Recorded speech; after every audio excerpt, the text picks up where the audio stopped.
നമസ്കാരം. മലയാളി വാർത്തയിലേക്ക് സ്വാഗതം. രാജ്യം മുഴുവൻ അതീവ ജാഗ്രതയിലാണ് പോയിക്കൊണ്ടിരിക്കുന്നത്. നമ്മുടെ കര, നാവിക, വ്യോമ മേഖലയിലുള്ള സേനകളോട് തയ്യാറായിരിക്കാനാണ് പ്രതിരോധ മന്ത്രി രാജ്നാഥ് സിംഗ് പറഞ്ഞിരിക്കുന്നത്. അതിന്റെ ഭാഗമായിട്ട് ചില പരീക്ഷണങ്ങളൊക്കെ തന്നെ നമ്മൾ നടത്തുകയാണ്. രാജ്യത്തെ പ്രധാനപ്പെട്ട എല്ലാ മേഖലയിലും അതീവ ജാഗ്രതയാണ് നൽകിയിരിക്കുന്നത്. മാത്രമല്ല, പ്രധാനമന്ത്രി അതുപോലെ മറ്റുള്ള ഏറ്റവും അടുത്ത മന്ത്രിമാർ, കേന്ദ്രമന്ത്രിമാർക്കും അതുപോലെ ജഡ്ജിമാർ തുടങ്ങിയിട്ടുള്ള ആളുകൾക്കൊക്കെ തന്നെ സുരക്ഷയും വർദ്ധിപ്പിച്ചിരിക്കുകയാണ്. പാക് പൗരന്മാരോട് കുറച്ച് ദിവസത്തിനുള്ളിൽ തന്നെ ഇവിടെ നിന്ന് രാജ്യത്ത് നിന്ന് പോകാൻ കേന്ദ്രം നിർദ്ദേശം നൽകിയിട്ടുണ്ടായിരുന്നു. അതിനനുസരിച്ചിട്ട് ഓരോരുത്തരായിട്ട് പോയിക്കൊണ്ടിരിക്കുന്നേ ഉള്ളൂ. ഇപ്പോഴും പൂർണ്ണമായും എല്ലാവരും രാജ്യത്ത് നിന്ന് പോയി എന്നുള്ളത് ഉറപ്പുവരുത്താനായിട്ട് സാധിച്ചില്ല. ദിവസവും പ്രധാനമന്ത്രിയുടെ നേതൃത്വത്തിൽ ഉന്നതതല യോഗങ്ങളും നടക്കുന്നുണ്ട്. ഇതിനിടയിലാണ് ഇപ്പോൾ കേരളത്തിലടക്കം വ്യാജ ബോംബ് ഭീഷണികൾ ഉയരുന്നത് ആശങ്ക വർദ്ധിപ്പിക്കുന്നത്. തിരുവനന്തപുരത്തും കേരള പോലീസിനെ വലച്ച് വ്യാജ ബോംബ് ഭീഷണികൾ ഉയരുകയാണ്.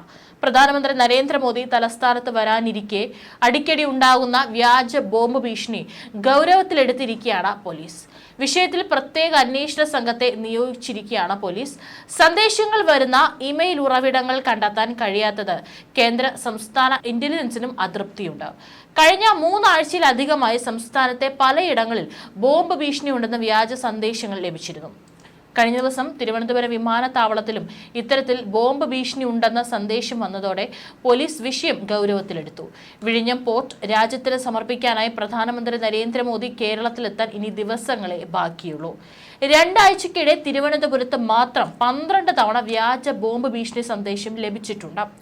1ാം ഘട്ട പൂർത്തിയാക്കി കമ്മീഷനിങ്ങിന് ഒരുങ്ങി വിഴിഞ്ഞം അന്താരാഷ്ട്ര തുറമുഖം, അവിടേക്കാണ് നമ്മുടെ ഇന്ത്യൻ പ്രധാനമന്ത്രി നരേന്ദ്രമോദി എത്തുന്നത്.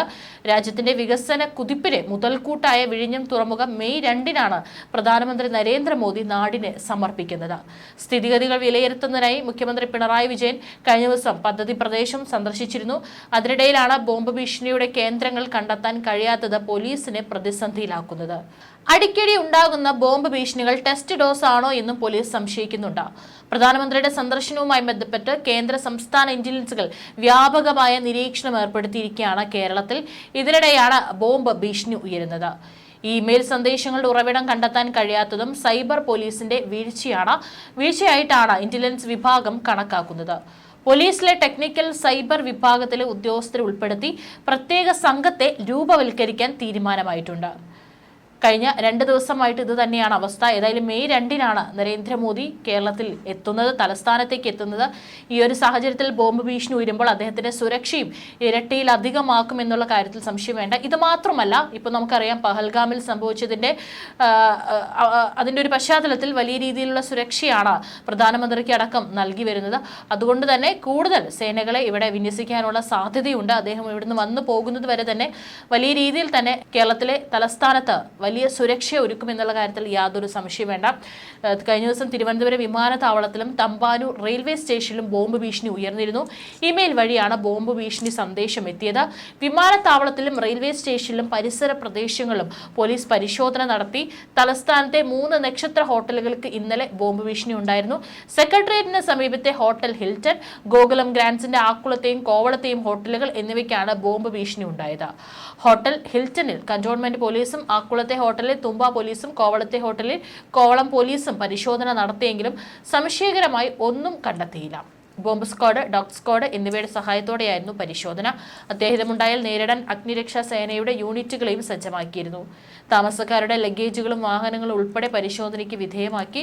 സംസ്ഥാനത്തെ വിവിധ സർക്കാർ ഓഫീസുകൾക്കും ഹോട്ടലുകൾക്കുമെതിരായ വ്യാജ ബോംബ് ഭീഷണി പരമ്പരയുടെ ഭാഗമാണിതെന്നും പോലീസ് പറഞ്ഞു.